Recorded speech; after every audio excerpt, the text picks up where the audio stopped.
In this video, I will discuss fasting and the appropriate situations in which it should be employed. And after that, you will decide whether you need this fasting or not. Let us talk about fasting because I get asked about it a lot.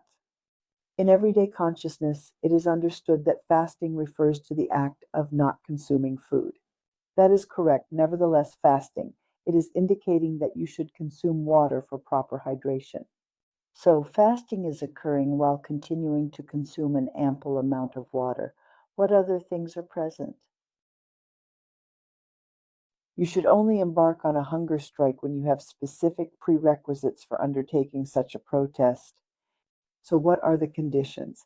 First and foremost, it is primarily about safety. What does safety mean? Safety is like being in your comfort zone. It is the state of tranquility at home when you are not bothered by any ethical or other kind of problems at work or at home, or when you are engaged in solving a highly difficult task that requires your utmost focus and concentration. There is no need to starve at this time, and it is important to remember that fasting should be done when you have access to a place where you can use the bathroom at any time, ensuring convenience and comfort throughout the fasting period. It is akin to being amusing, but it is indeed true. In the beginning, we need to establish a set of safety measures, and these safety conditions are the ideal conditions to commence the process of undergoing starvation and deprivation of food. How often and for how long do you have to go without food? There are numerous opinions on this topic. Healthcare professionals and nutrition experts are discussing this. I will inform you based on my physiological perspective. You should refrain from eating when there is a need for it, and that need arises approximately once every month, requiring you to endure hunger during those times. Based on my personal experience, I can confidently say that I experience hunger once every month. What is this all about? It all begins with the fact that in the morning, I no longer consume food as such, but instead, I consume water. In the meantime, I remain composed and carry on with leading a regular, unforced manner of existence in a calm and tranquil manner. I am heading to work, I am reading books, I am doing everything just like I am used to. No funny business going on here.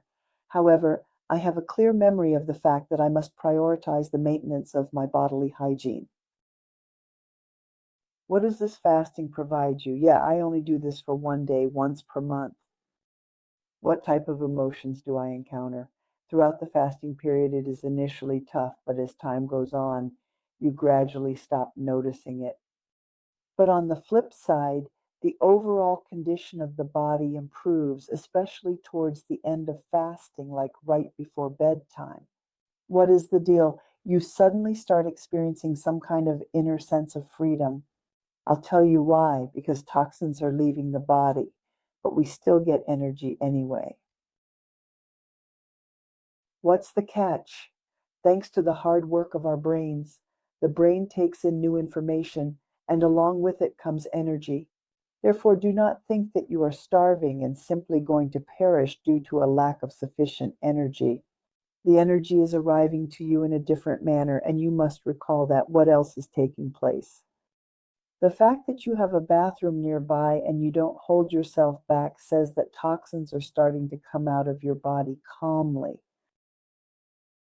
And this also brings relief. And in the end, all in all, if you say that even a one-day fasting like this, but regularly during each month, it gives a noticeable result. To begin with, you suddenly start comprehending yourself. You abruptly start feeling your body, and these signals from your body become meaningful and significant to you in a profound way that you've never experienced before. And that is of utmost importance because then you will be able to make your everyday decisions with greater accuracy, thereby enabling you to look into the future with a sense of optimism and confidence. So I estimate that fasting can be utilized, but in moderation. Do not go overboard with it either. Advice given by the professor is crucial. If you're genuinely interested in fasting and want to incorporate it into your life, the initial recommendation I would make is to consult with a specialist, specifically your treating physician or healthcare provider.